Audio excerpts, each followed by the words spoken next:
തെരുവോരത്ത് ജീവിക്കുന്ന പാവപ്പെട്ട മനുഷ്യർക്ക് ഒരു പൊന്നുമോൻ ഭക്ഷണം കൊണ്ടുപോയി കൊടുക്കുന്ന കാഴ്ചയാണ് കേട്ടോ. നോക്കിക്കേ നിങ്ങൾ, ഇന്നത്തെ തലമുറയൊക്കെ കണ്ടുപഠിക്കേണ്ട ഒരു കാര്യം കൂടിയാണ്.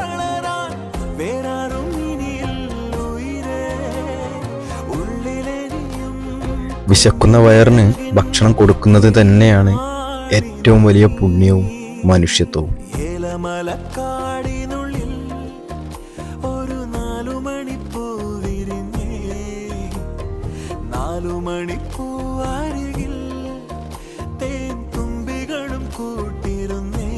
ഈ പാവപ്പെട്ട മനുഷ്യരുടെ അനുഗ്രഹം പോരെ ആ പൊന്നുമോന്?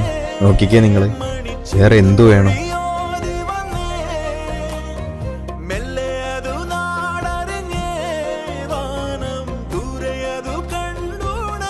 ഇനിയും ഇതുപോലുള്ള സഹായങ്ങൾ ആ പൊന്നുമോന് ചെയ്യാൻ കഴിയട്ടെ. നമുക്കും പ്രാർത്ഥിക്കാം.